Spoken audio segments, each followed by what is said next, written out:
Who and what they stand for. Hi everybody, General Mechanic here. Just thought I would do a drive to work video this morning. So we're getting ready to go now. With the word Bristol. Going to be going through Western now. And my email address is radio.bristol. Yeah. Oh no, we're not good, we're not good. It's time for all our sports. Dan Albert's here. Good morning, Dan. Good morning, Emma. Bath Rugby coach Neil Hatley says the club are in a strong position to retain fly half Reece Priestland despite speculation of strong interest from elsewhere. But Worcester in particular are reportedly keen to sign the Welsh international with money available. There's my cat in the middle of the road there. Naughty boy. And Hatley admits it's inevitable that good players will be in demand. Recruitment's always such a fluid thing. At the moment, you know, Reece has a year to run. As it stands at the moment, he'll be staying. But things move fairly fluidly in the game that we play. But the intention at the moment is to have see how long it takes to drive to work. I've never tried myself before. At the moment, Reece will be involved. In cricket, Somerset will go into the final day of their championship match with Lancashire needing a further 180 runs to avoid an innings defeat in Taunton. And despite a century from James Hildreth, who made 130, Somerset were dismissed for 313 in their first innings. And in reply to Lancashire's 493 for 9 declared, Somerset will start the day yet to get off the mark in their second innings. But Hildreth remains positive Somerset can save the game. I'm hugely confident. We've got some really good players and guys that have played a lot of first-class cricket and a lot of experience on a wicket that's not offering a huge amount to the bowlers, and they bowled exceptionally well today. So all our batsmen are going to take confidence going into tomorrow, and I 100% believe we can save the game. And commentary available of the final day's play on the BBC Sport website from 11 o'clock.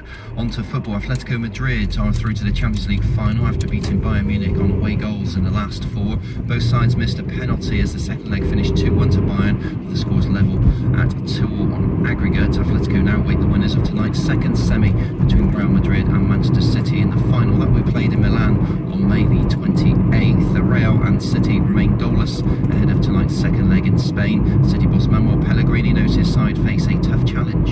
We need to make a very, very good performance to play the final. It will be the first time that this team reached that final. Already, I think in the domestic league, we already won a couple of titles in the last 4 years.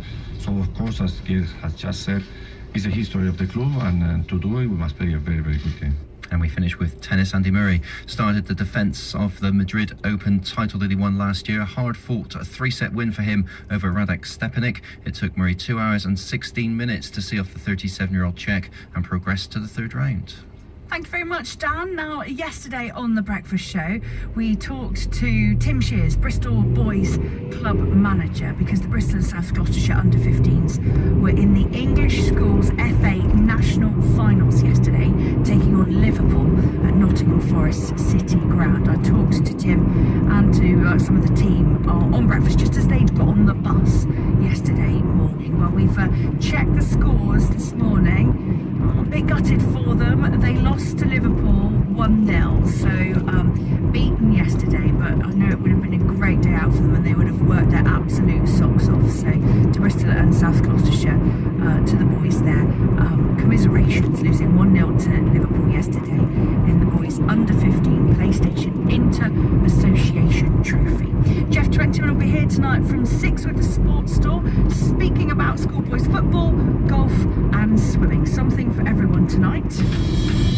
Emma Brisson, BBC. As you can see, coming down towards town now, you can see all trees around in bloom. After 8 o'clock this morning, find out why the late singer Amy Winehouse's charity is helping support the recovery of addicts who are in Weston-super-Mare. That's on the way after the news at 8.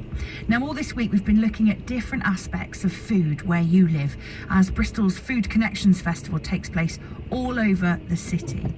At Felix Road Adventure Playground, community radio station Ujima Radio have been running an Eat Your Greens community project to help reduce food waste at home. They've got the older generation teaching young ones how to grow and cook food themselves. Ujima's Julian Davis has been finding out how they've been getting on. We are surrounded by lots of youngers and elders working together to make food to celebrate food waste reduction. I'm making a pie, or just rolling up the pastry. So we're learning how to cook, right? And do you do a lot of cooking at home, Zachary? Yeah. Esme, you're highly involved in coming up with Western College now. What's happening here? What we're trying to teach the children is outside this time in the morning. Throw away your vegetables. A bit early for the college students. Funny or strange, and we are cooking a lot of stuff using up misshaped vegetables or stuff they've had in the house for a few days, rather than say yuck, that looks horrible. Show them ways to eat more greens too. And why is that important? For start, it saves money. It gives them different skills, so they don't always have to depend on microwave meals. When they get older, they'll make good husbands and good wives, we hope. So, now, Zachary, you were telling us about your cooking adventures. So, you're just having your apron put on, so you're wearing a pinny so that you don't get dirty. So, I mean, what do you hope to learn from today, Zachary? How to put it in the oven and how do you cook it properly. Now, I'm here with Miss Watson, who's another one of our community chefs. What you've been doing up till now? Well, I've just been making the pastry and showing the kids how to do the pastry and putting it in there, and so I'm going to put it in the oven in a minute. So what You've got to be a bit careful with this road down here because there's a hill and cars don't stop to look, they just pull out. And then got hit again last week. They go off to this road. And they don't eat very well, and if we teach them now how to cook and eat well for healthy eating, when they go up to university they will do the same thing instead of having junk food all the time, because most of them they have junk food because guess what, they can't cook, you know. And if we teach them from a young age, they get in the habit of doing it.